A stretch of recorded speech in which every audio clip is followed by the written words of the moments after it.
In Digital 2 of the You Can Do series, you saw how numbers were added together in circuits referred to as adders.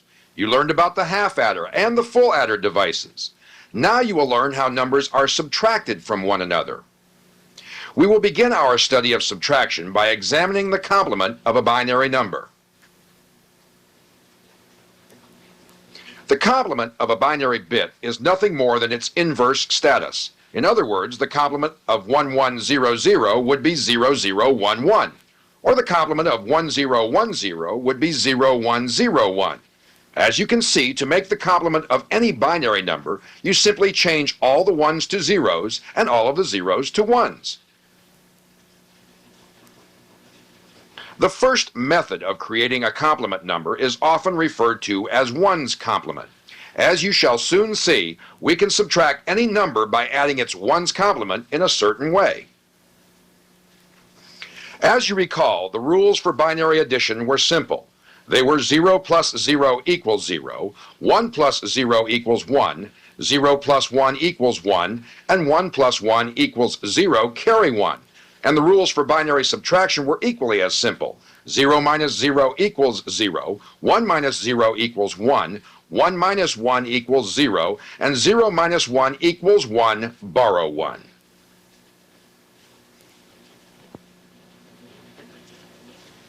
The alternate method of binary subtraction involves the use of ones complement. To better understand how the ones complement works in subtraction, we will demonstrate with a couple of examples.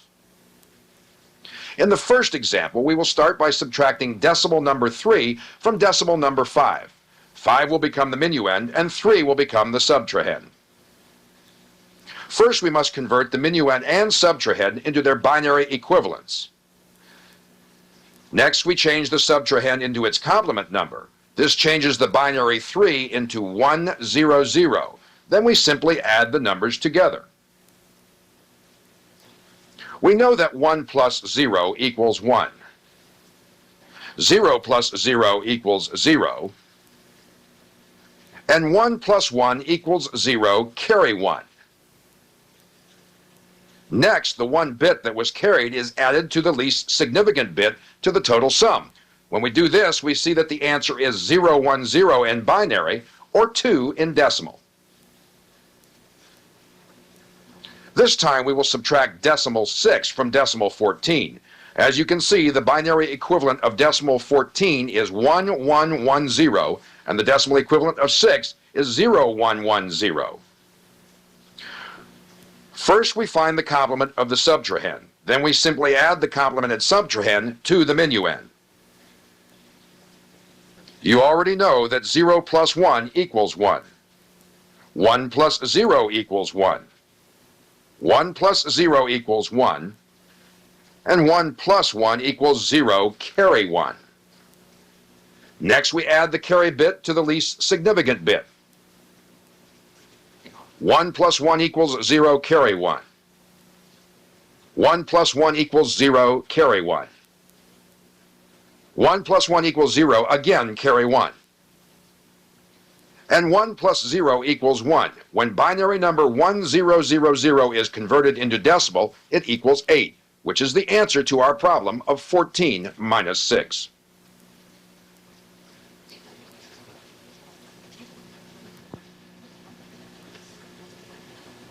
Another common complement method is called 2's complement. In the 2's complement method, the subtrahend is complemented by changing the zeros to ones and the ones to zeros, just as we did in 1's complement, but this time the extra 1 is added to the subtrahend before it is added to the minuend. The last carry product is then omitted. In this example, we will subtract 9 from 12. First, you must find the complement of the subtrahend. Next, you simply add 1 to the complement's value. Then you add the 2's complement value to the minuend. 0 plus 1 equals 1. 0 plus 1 equals 1. 1 plus 1 equals 0, carry 1. And since we carried 1, we now have 1 plus 1 equals 0, carry 1. Since we had already added 1 to the subtrahend, we discard the carry bit, and our answer becomes 0011, or 3 in decimal. Next, we will examine the multiplication process used in microprocessor-based systems. Microprocessors are designed to perform addition problems at an extremely fast rate.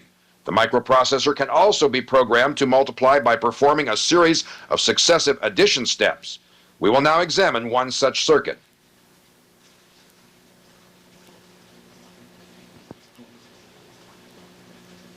Here we see a simple 4-bit binary multiplier using the successive addition process. Notice that the multiplicand is placed on the A inputs of the 4-bit parallel adder stage. Also notice that the multiplier is nothing more than a down counter which controls the add enable input. The sum of inputs A and B are placed into an accumulator. The total in the accumulator is then fed back into the B inputs of the 4-bit parallel adder stage. And notice that the symbol used to represent the sum output is the Greek letter sigma. Now let's examine this circuit and see how it works. We will start by multiplying 3 times 4.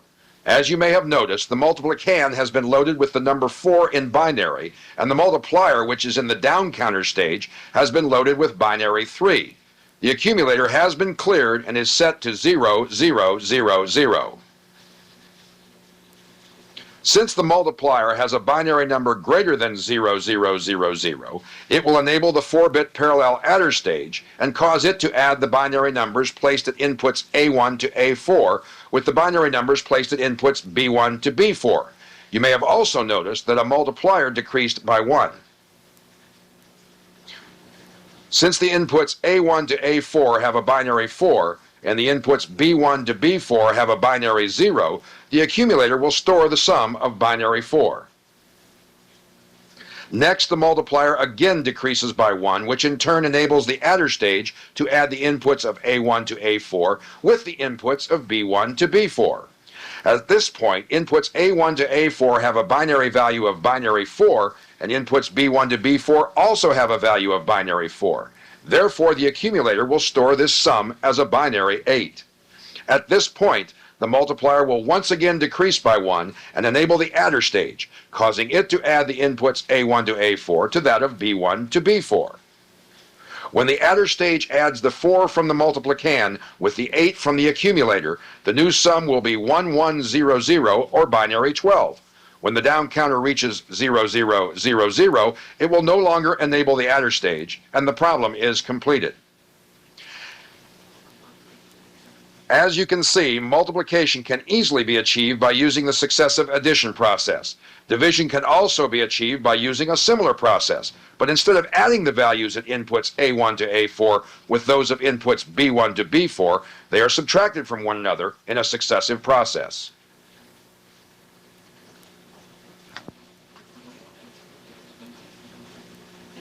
Every microprocessor contains an ALU, or arithmetic logic unit, where the arithmetic and logic operations take place.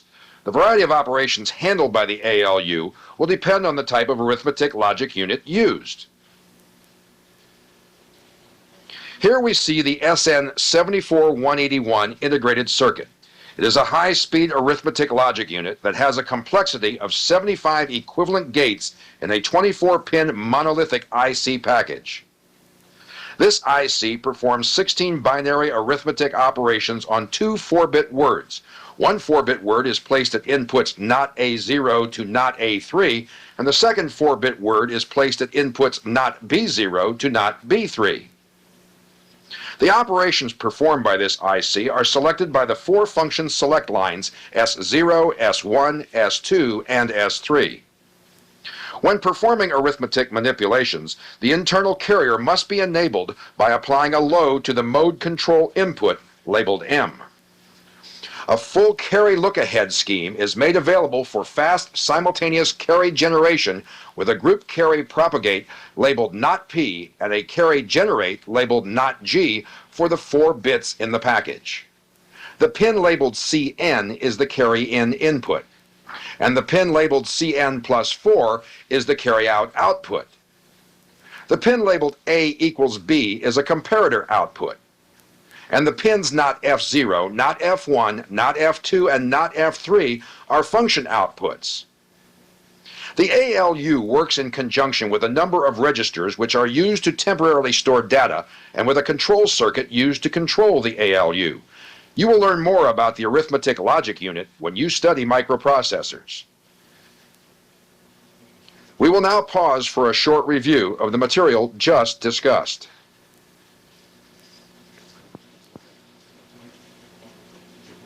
The complement of a binary number is its reverse bit status. For example, the complement of 1110 would be 0001. There are two types of complement numbers, 1's complement and 2's complement. To find the 1's complement of a number, you simply find the complement of the subtrahend, then add the complemented subtrahend to the minuend. Then you add the carry 1 to the least significant bit of the sum. This method is used by digital circuits for subtracting binary numbers. 2's complement is very similar to the 1's complement in that you must find the complement of the subtrahend, then you add 1 to the complemented subtrahend before it is added to the minuend. The last carry digit is then omitted. Every microprocessor contains an ALU section where the arithmetic and logic operations take place. ALU stands for Arithmetic Logic Unit. This concludes our first review. Next, we will examine multiplexer and demultiplexer circuits to see how they work. The digital multiplexer is a combinational logic circuit containing 1 to 4 control inputs and 2 to 16 data inputs for each data output. Some multiplexers even provide complemented data outputs.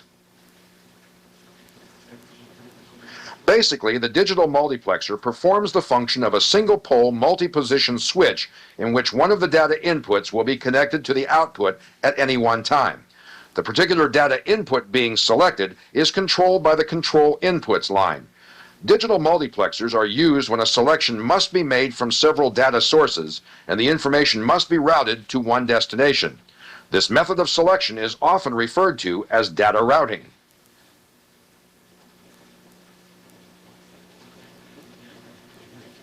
Here we see the equivalent circuit of a 4-input multiplexer containing 2 control inputs with 1 true output and 1 complemented output.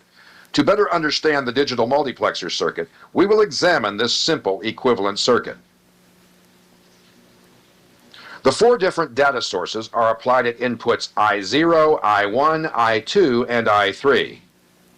The control inputs are applied at S0 and S1. The outputs are taken from the complement output and the true output. In our example, we will assume the data is being applied at all 4 inputs. When control inputs S0 and S1 are low, we see that a high signal is being applied to all 3 inputs of AND gate A, which causes AND gate A to turn on with the data. AND gates B, C, and D will remain off. When AND gate A turns on, it causes OR gate E to also turn on. The OR gate then feeds the information into both outputs, true and complement. When control input S0 is made high and control input S1 remains low, we see that AND gate B turns on while AND gates A, C, and D remain off. When AND gate B turns on, it causes OR gate E to also turn on and transfer this data information from input 1 to the true and complement outputs. When control input S1 is made high and control input S0 is made low, we now see that AND gate C turns on, while AND gates A, B, and D remain off. AND gate C causes OR gate E to turn on and transfer the information to the outputs. When both control inputs S0 and S1 are made high, it causes AND gate D to turn on while AND gates A, B, and C turn off. Once again, OR gate E is turned on, and the data information from input 3 is transferred to the complement and true outputs. As you can see, by controlling the high-low sequences on control inputs S0 and S1, this circuit can be made to read any one of the 4 data lines at any time. Oftentimes, the multiplexer circuit is abbreviated as MPX or MUX.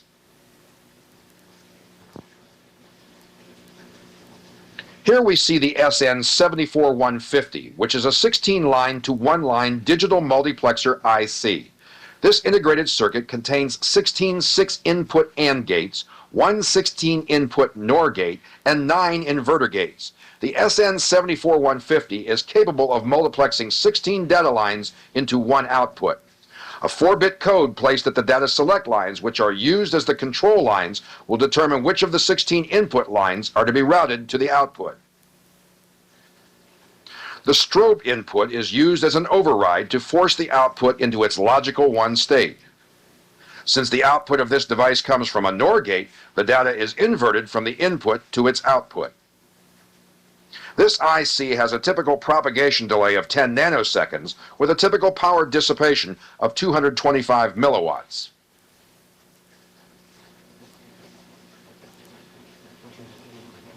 Here you see the SN74151, which is an 8-line to 1-line digital multiplexer integrated circuit. Internally, this IC contains 8 4-input AND gates, one 8-input NOR gate, and 8 inverter gates. You may not have noticed, but this IC has 2 outputs. One output, which is labeled W, provides the true information, and the other output, which is labeled Y, provides a complemented output. 3 data select lines labeled A, B, and C are used to determine which of the 8 input lines is to be routed to the output. This IC has a typical propagation delay of 15 nanoseconds with a power dissipation of 135 milliwatts. Here we see the DM8123, which is a quad 2-input multiplexer IC. This IC consists of 4 2-input multiplexers with a common input select logic and a common output disable circuitry. This IC allows 2 groups of 4 bits each to be multiplexed to 4 parallel outputs. Here we see the logic diagram of the DM8123. Even though this IC contains 4 outputs, its operation is the same as the previous multiplexer circuits just discussed. We will quickly examine this circuit to see how it works. The first thing you may notice about this circuit is the arrow pointing toward the body of each of the OR gates. These are special OR gate circuits which can produce a tri-state output. The output may be high, low, or placed in a high impedance state. When placed in that high impedance state, the devices are effectively removed from the circuit. The arrows may or may not be present on a diagram, but the line will always enter at the side of the symbol. One of the 4-bit inputs will be placed on inputs I0A, I0B, I0C, and I0D. The other 4-bit input will be placed on inputs I1A, I1B, I1C, and I1D. Also notice there is only one select line on this device. Therefore, the DM8123 can only select between 2 sources of inputs. When the enable input is at the logic 0 level, the outputs are conventional TTL. However, when a logical 1 is applied, the outputs assume a high impedance state. Both upper and lower output transistors are turned off. The resulting condition allows many devices to be connected to a common bus line without loading down or being loaded down by other devices on the line. Now let's examine the operation of this circuit. We will begin by assuming that all the data inputs are high or active and the enable input is low. When the data select line is low, inputs I0A, I0B, I0C, and I0D are made active. These AND gates then cause the OR gates to turn on and transfer the data from inputs I0A, I0B, I0C, and I0D to outputs ZA through ZD. And when the data select line is made high, inputs I1A, I1B, I1C, and I1D are made active, resulting in the OR gates turning on and transferring the information to the outputs. As you can see, by controlling the data select line, this IC can transfer bits of information at a time from 2 different sources. Now that you have a basic understanding of how the multiplexer circuit works, we will examine the demultiplexer circuit.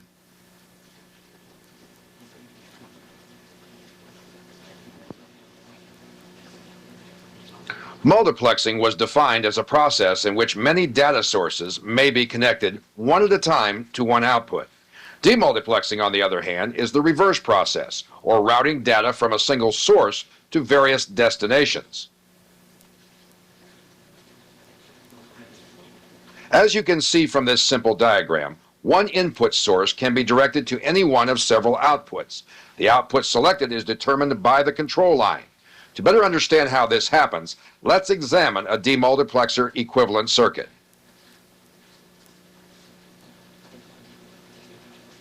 Here we see a logic diagram of a digital demultiplexer circuit. Notice that it looks very similar to the multiplexer circuit we have already discussed. The primary difference is the demultiplexer circuit has only one data input with several data outputs.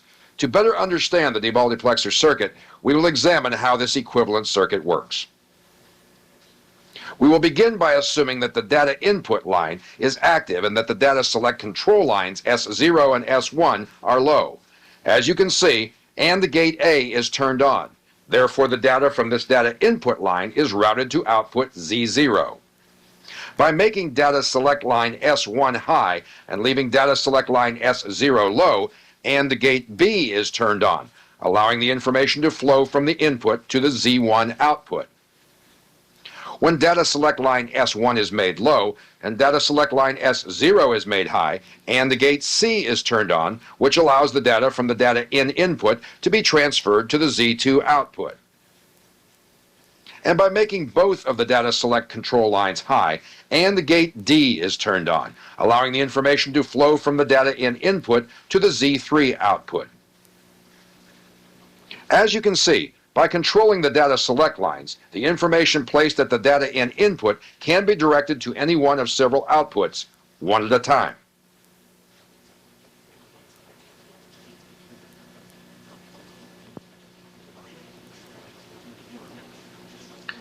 Here we see the SN74155, which is a dual 2-to-4 demultiplexer integrated circuit. Internally, this IC contains 8 3-input NAND gates, 2 2-input NAND gates, and 5 inverter gates. The SN74155 is a monolithic TTL integrated circuit featuring dual 1-line to 4-line demultiplexers with individual strobes and common data inputs in a single 16-pin package.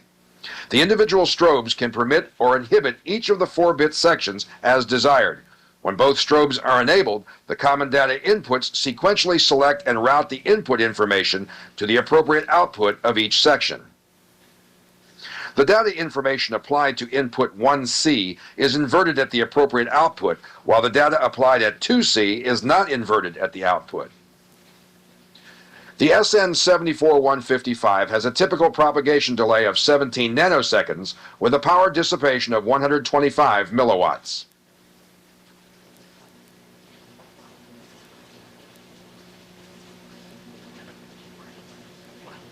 Here we see the DM8223 IC, which is a 1-line to 8-line demultiplexer. This IC is TTL compatible. The 8 outputs, 0 through 7, are capable of driving 10 standard TTL loads each. The 3 address lines determine which output receives the data information. The typical propagation delay of this IC is 35 nanoseconds. We will now pause for a short review of the material just discussed.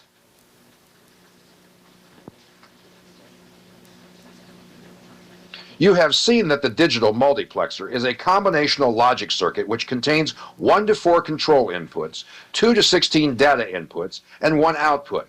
However, there are multiplexer circuits available which also provide a complemented output.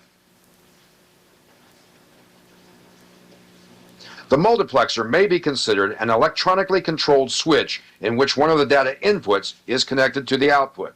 The input information being transferred to the output is determined by the control lines in the circuit. This method of selection is often referred to as data routing. Demultiplexing, on the other hand, is the reverse process, meaning data from a single source is routed to various destinations. The demultiplexers may be considered an electronically controlled switch whereby a single data input line may be connected to any one of several outputs. This concludes review number 2. Next, we will examine register circuits.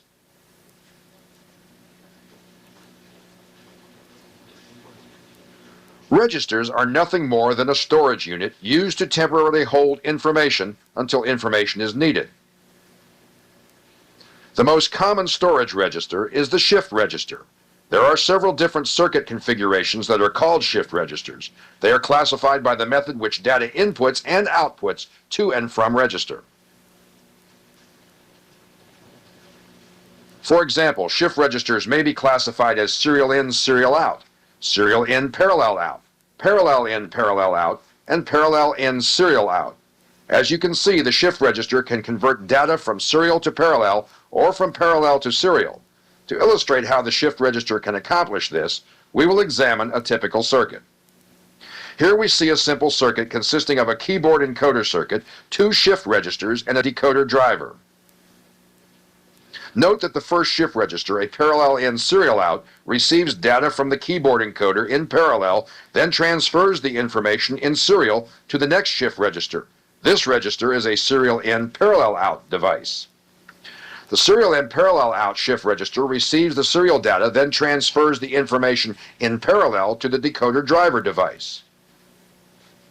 To better understand how these registers were able to convert from parallel to serial, then vice versa, we will examine the register circuit. Here we see a circuit which is capable of serial in and either parallel out or serial out capabilities. Notice that this circuit consists primarily of clocked D flip-flops. When used as a serial in, serial out shift register, the parallel output lines Q1, Q2, and Q3 are absent. As was just mentioned, the serial in, parallel out shift register consists of a cascade chain of type D flip-flops that have their clock lines connected. The parallel outputs are labeled Q1, Q2, Q3, and Q4. If you recall the rules for type D flip-flops, the data can only be transferred from the input to the Q output when the clock input is high. Even if the input changes, the output will remain the same as long as the clock input line is low. Basically, the Q output retains the last valid data that was present before the clock pulse went low. Now let's examine the operation of this circuit as a serial in, serial out shift register. We will begin with a high followed by 3 lows at the serial in input. At the occurrence of the first clock pulse, the input line is high. This high clock signal causes the data to be transferred to the Q output of the first flip-flop. When the second clock pulse arrives, the flip-flop 2 will see a high at its data input, and flip-flop 1 will see a low at its data input. This causes the output of flip-flop 1 to go low and the output of flip-flop 2 to go high. The third clock pulse results in a low at the data inputs of flip-flop 1 and 2 and a high at the data input of flip-flop 3. This results in the output of flip-flops 1 and 2 going low and the output of flip-flop 3 to go high. And when the fourth clock pulse arrives, flip-flops 1, 2, and 3 will output a low and flip-flop 4 will output a high. Notice that in the serial in, serial out shift register, that the single high condition was propagated through the entire shift register one stage at a time. However, most computers will use a parallel form of data entry since it is considerably faster than serial transmission. This is due to the fact that the information must ripple through the entire shift register in the serial in, serial out device.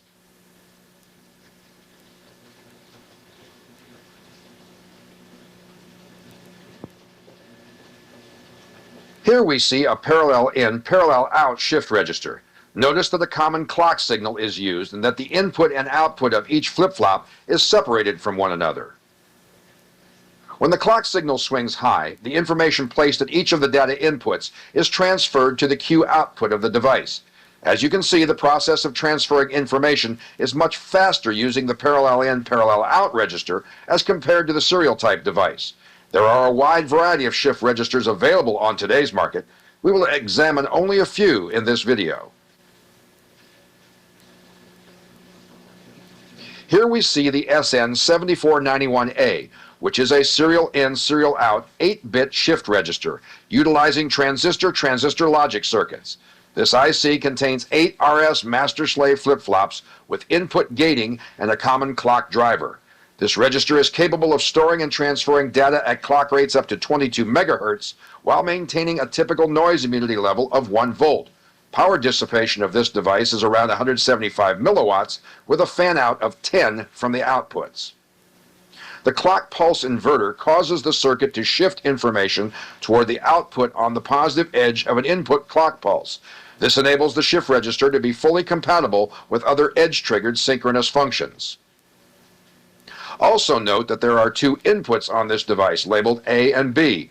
One is used for the serial data in, while the other is used as the input control.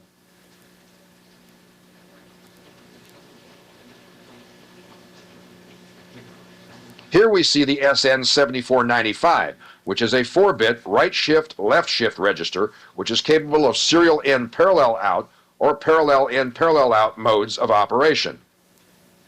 The SN7495 is a transistor logic monolithic 4-bit shift register which uses 4 RS master-slave flip-flops with internal clock buffers and control gating for either right shift or left shift operation. When the mode control input is made low, it allows the serial in input to become active, and it also enables clock 1 for a right shift operation. Also, when the mode control input is made low and no data is being placed at the serial input, then the register will load the data at its parallel inputs labeled input A through input D. When the mode control input is made high, it enables clock 2 for the left shift mode of operation. Data transfer occurs on the negative transition of the clock pulse due to the inverters being placed at the clock inputs of the RS flip-flops. Here we see the SN74166, which is an 8-bit shift register capable of parallel in, serial out modes of operation. The shift load input is used to determine if the device is loading serial data or parallel data. When the shift load is high, the device works as a serial in, serial out register. And when the shift load is low, the device is being operated as a parallel in, serial out register. During the parallel loading operation, clocking is accomplished on the rising edge of the clock pulse through a 2-input NOR gate. The 2 inputs on the NOR gate are labeled clock and clock inhibit. To prevent false clocking, the clock inhibit input should be high only when the clock input is high. The SN74166 has a shift frequency of 35 megahertz with a power dissipation of 360 milliwatts.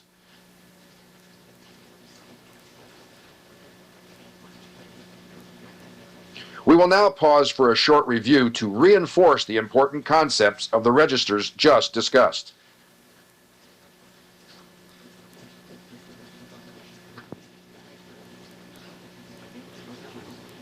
All registers are basically a storage unit used to temporarily hold information until the information is requested by another part of the digital system. The most common storage register is the shift register. Shift registers are generally classified by the method in which the data inputs and outputs to and from the unit. The most common shift registers found are the serial in, serial out, serial in, parallel out, parallel in, parallel out, and parallel in, serial out. Shift registers may be used to convert serial data into parallel data, or to convert parallel data into serial data.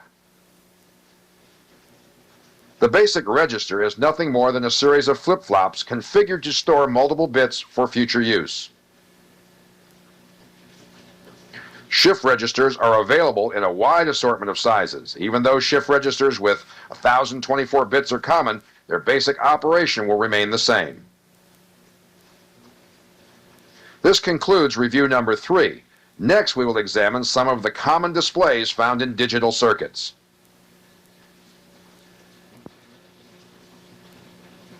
The 7-segment light-emitting diode is one of the most widely used display devices found in counter circuits. This is due to its long life, low voltage requirements, ruggedness, and the fact that it can be plugged into an IC socket. The 7-segment LED has 8 PN junctions labeled A, B, C, D, E, F, G, and DP that emit light energy when forward biased. 7 of these junctions are used for decimal numbers 0 through 9, and 1 junction is used for the decimal point. The typical forward voltage for each segment is 1.2 volts, and the forward current limit is usually set at 20 milliamps. By turning on the appropriate LED segments, any of the decimal numbers can be displayed.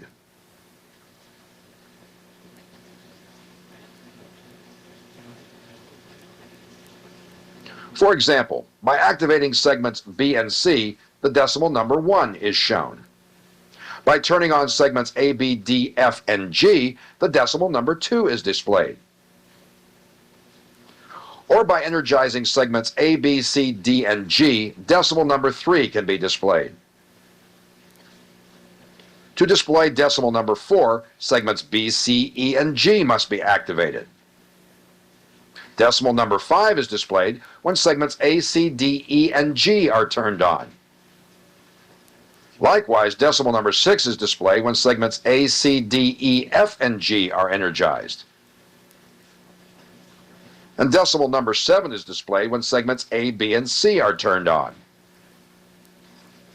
Decimal number 8 is displayed when all of the segments except DP are activated.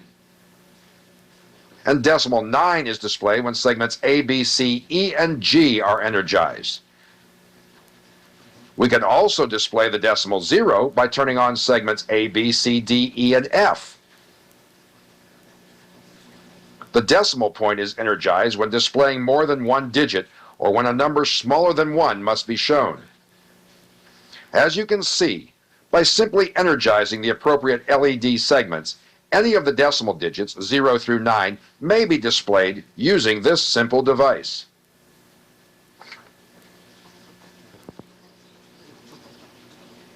The LCD, or liquid crystal display, is another popular 7-segment display device. Unlike the 7-segment LED display, the LCD segments do not generate light. Instead, they transmit or reflect light from external sources. As you shall see, there are 2 types of liquid crystal devices. These are the transmittive and reflective. Even though their operations are quite similar, there are major differences in their constructive techniques.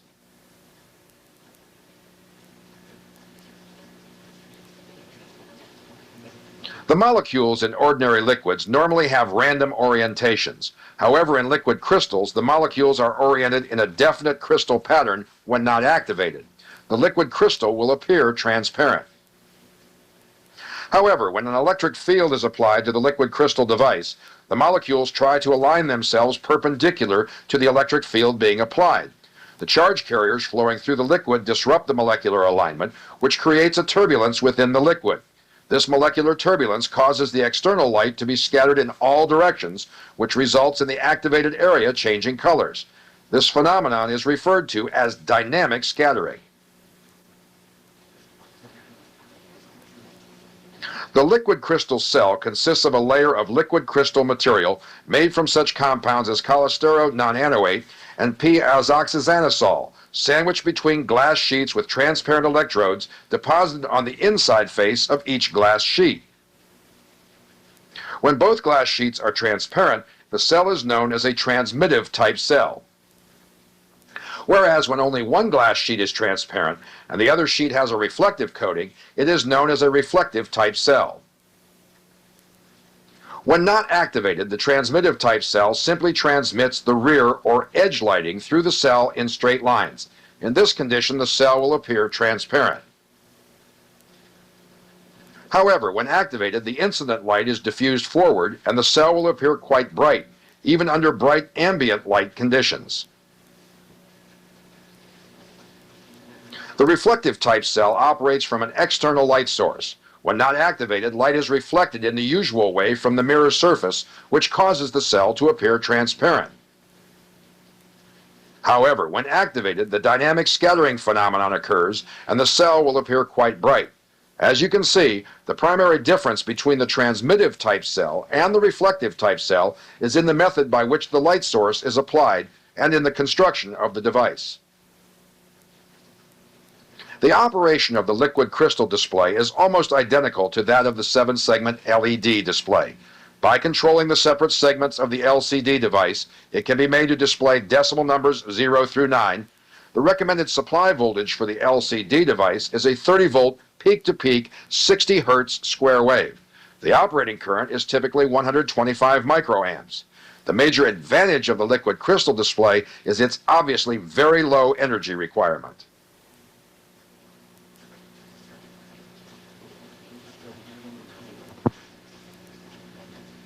Another common display unit is the dot matrix display. The dot matrix display is a rectangular array of light-emitting diodes consisting of a 5x7 or a 7x9 pattern.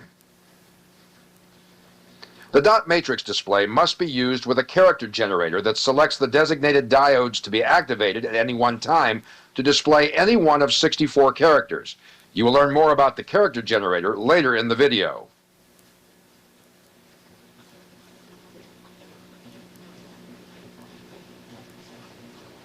Since the dot matrix display has a rectangular array of diodes, the display must be scanned one row and one column at a time to display a single character. To better understand how this display works, we will examine this simple circuit. In our example, we will illustrate the uppercase letter A. When the character generator scans the first row, the LED in column 3 will be high. Therefore, the LED in column 3, row 1, will be energized. Next, the character generator will scan row 2. As row 2 is being scanned, inputs on column 2 and column 4 will be brought high. This allows the LEDs in column 2 and 4, row 2, to become energized. The character generator next scans row 3. As row 3 is being scanned, columns C1 and C5 will become high. This allows these two LEDs to turn on. Next, row 4 will be scanned. When row 4 is scanned, inputs on columns C1 and C5 are brought high. This causes the LEDs at column 1 and column 5 in row 4 to illuminate. The character generator next scans row 5. When row 5 is scanned, inputs on columns 1, 2, 3, 4, and 5 are brought high, which results in these LEDs turning on. Next, row 6 is scanned. As row 6 is being scanned, inputs on column 1 and 5 are brought high. This allows these two diodes to turn on. The character generator next scans row 7. As row 7 is being scanned, a high is placed at inputs C1 and C5, which results in these two diodes being turned on. During this example, the rows were illuminated one at a time, since this is the system by which the character generator functions. However, the scan rate is so fast that all the LEDs in the unit appear to be activated at the same time. As you have seen, the individual LEDs are controlled by the inputs being placed at the row and column inputs. The dot matrix display has become popular due to its ability to display both alpha and numerical characters. The dot matrix unit also has the ability to display many other common symbols. Most character generators have the ability of providing 64 characters. The 64 characters displayed by the dot matrix unit are contained in a read-only memory, which is contained in the character generator IC.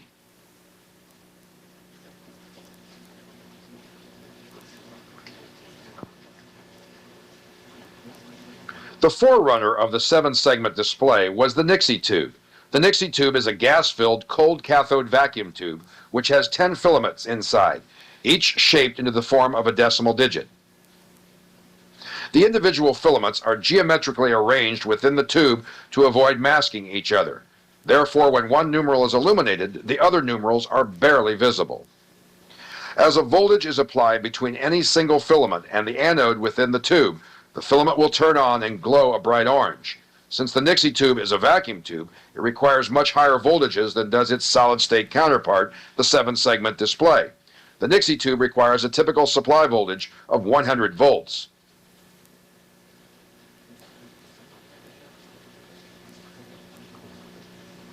We will now pause for a short review of the most recent material discussed. The two most popular 7-segment display devices are the LED and the LCD. The 7-segment LED device emits light energy when the PN junctions are forward biased. The 7-segment LCD device, on the other hand, does not generate light, but rather transmits or reflects light from an external source. Another common display device is the dot matrix display. The dot matrix display is a rectangular array of light-emitting diodes consisting of a 5x7 or 7x9 pattern. The Nixie tube is a gas-filled cold cathode vacuum tube in which the filaments are formed into the shape of decimal numbers 0 through 9. Nixie tubes are no longer as popular as they once were. This concludes review number 4. Now that you have a basic understanding of how some of the common display devices work, we will next examine the circuits used to control these display devices.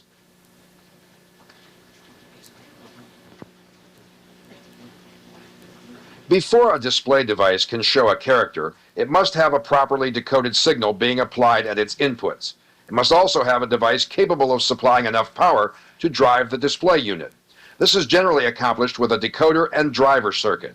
These circuits may be individually packaged in their own IC, or they may be combined in a single IC package called a decoder driver circuit.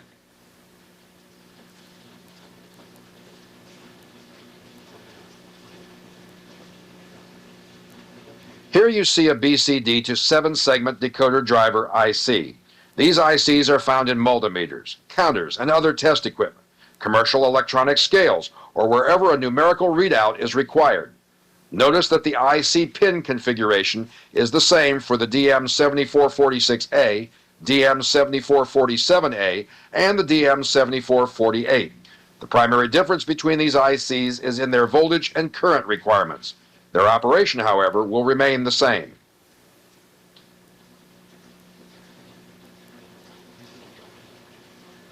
To better understand how the decoder driver IC works, we will examine this simple circuit. At this point, you should already be familiar with the operation of the counter circuit and the display device. As you can see, this counter circuit outputs a BCD code.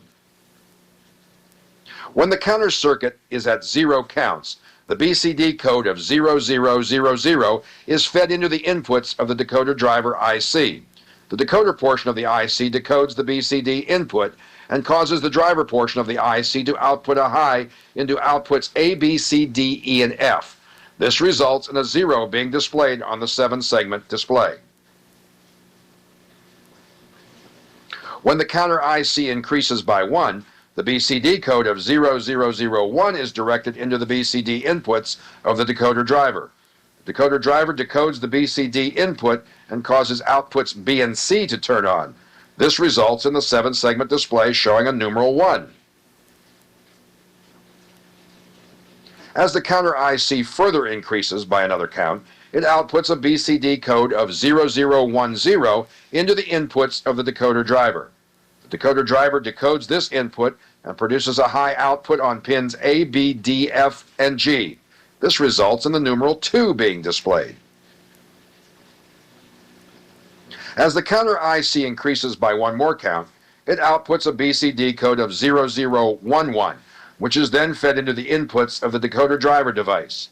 The decoder driver decodes the BCD code and causes outputs A, B, C, D, and G to turn on. This results in the numeral 3 being displayed.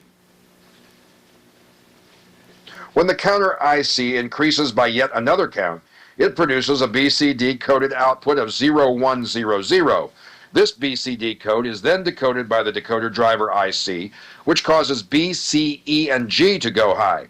When segments B, C, E, and G are illuminated, the numeral 4 will become displayed. By increasing the counter by another count, it produces a BCD output of 0101. This output is then directed into the BCD inputs of the decoder driver IC, where it is decoded and sent to the 7-segment display. The decoder driver device will cause outputs A, C, D, E, and G to energize, which causes the numeral 5 to be displayed. When the counter again increases by a count, it produces a BCD code of 0110. This BCD code is then fed into the decoder driver device.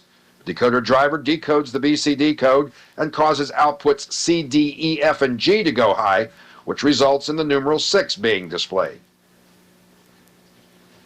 As the counter IC once again is increased by 1, a BCD code of 0111 is computed into the decoder driver device. The decoder driver decodes the BCD code and outputs a high on A, B, and C. This results in the numeral 7 being displayed. By increasing the counter IC by yet another count, it causes the counter to output a BCD code of 1000. This output is then fed into the BCD inputs of the decoder driver IC, which causes the decoder driver to turn on outputs A, B, C, D, E, F, and G, and as a result, the numeral 8 is displayed. And by increasing the counter chip by one more count, it causes the counter IC to produce a BCD coded output of 1001. The 1001 is then directed into the BCD inputs of the decoder driver device, where it is decoded and fed into the 7-segment display. The decoder driver will turn on outputs A, B, C, E, and G. This causes the numeral 9 to become displayed. As you can see, by controlling the counter integrated circuit and using the decoder driver IC to decode the output from the counter and drive the 7-segment display, a simple circuit can be built which will count from 0 to 9. A circuit capable of counting higher than 9 may be designed by cascading a series of counter decoder driver ICs to any given length desired. In this simple circuit shown, the 50 kilohertz oscillator is fed into a divide by 50,000 counter. The 1-second pulses are then fed into a divide by 10 counter. The divide by 10 counter outputs a BCD code into a decoder driver IC, which is also used to drive a 7-segment display. When the first divide by 10 counter reaches 9, it resets back to 0 and outputs a pulse into the next divide by 10 counter. This pulse activates the second counter circuit and causes it to produce BCD-coded outputs into its decoder driver circuit. The decoder driver IC causes the 7-segment display to show the divided down pulses in a numerical form. By simply adding more counter decoder driver 7-segment display devices, this circuit can be made to count to any desired length.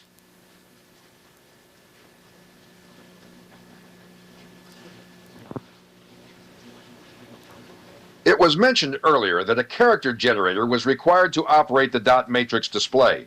The character generator selects the specific diodes to be turned on by a method referred to as scanning.